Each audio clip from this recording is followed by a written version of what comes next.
As for the part 2, let's talk.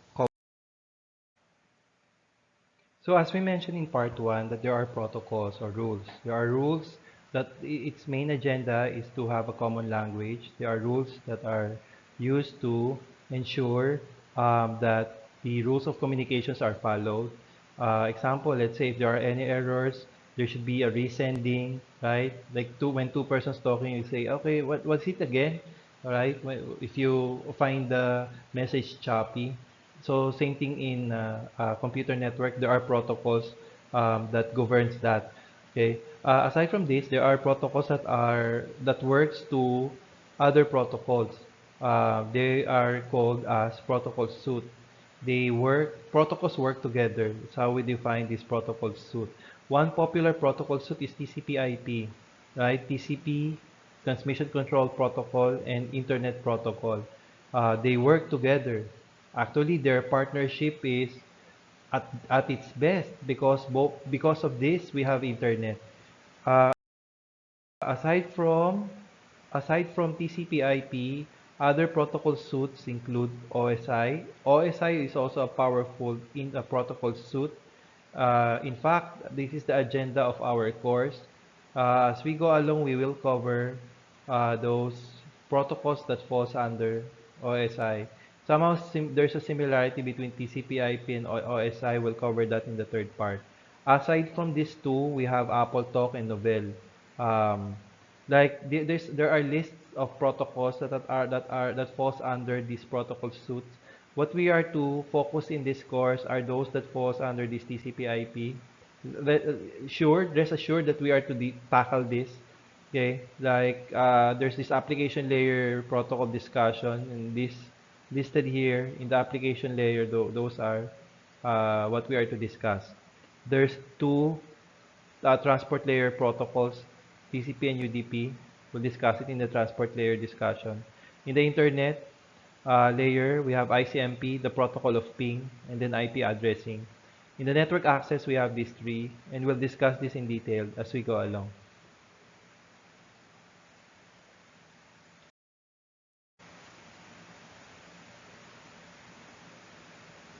So, in the TCP/IP protocol or model, we have these four layers: no, application, transport, internet, network access. Okay. Let's consider this example here, this diagram. So let's say this computer here connected to the internet wants to pass a data to the web server. Example, say this is Yahoo web server or Cisco, sorry, Cisco.com web server. So let's say this computer type Cisco.com and then press enter.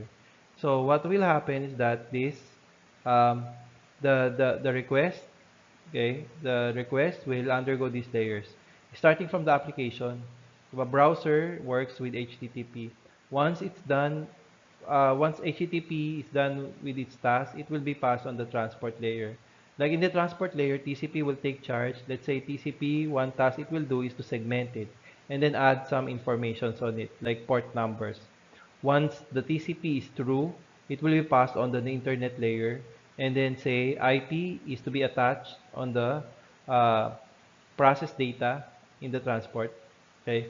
So once there's already an IP add, it will be passed on the network access. There's another address to be added in the Ethernet MAC address, and then goes to the cable, and then goes to the server. Okay. So point here again, in each of these layers, there are processes uh, that, uh, that will happen. Okay. There's a more detailed discussion on these processes as we go along in this course.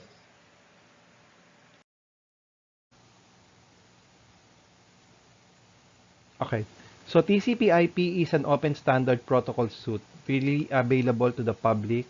It's a standard-based protocol endorsed by network industry and approved by standard organization to ensure interoperability. And then again, as I mentioned, because of this TCP/IP protocol suite, we have internet. Okay. There's one chapter wherein we're to cover some of these application layer protocols. Okay, like DHCP, actually, you will encounter configuring this in Cisco 2. There's about DNS. Okay, DNS. There's this what we call as a DNS server.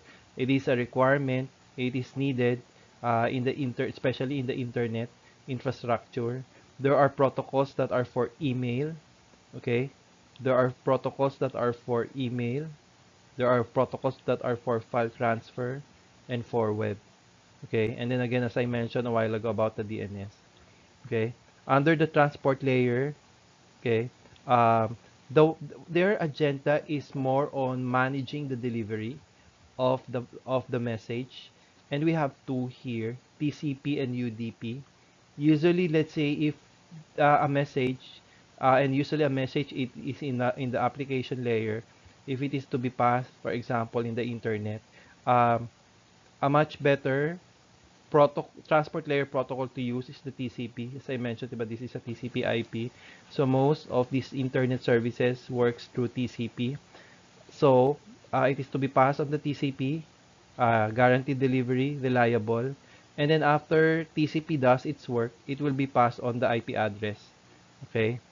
And then from here, it will be passed on. Let's say if the technology to be used is Wi-Fi, then it will be passed on the wireless network. Okay, that's how it is. Specific characteristics, concept behind in each of these protocols. Again, it will be discussed as we move along. One again very important is concept is data encapsulation. That when data is to be transmitted from say from the web client going to the server, okay, data is being encapsulated. The data is being encapsulated, meaning covered by added information. We call it as a header.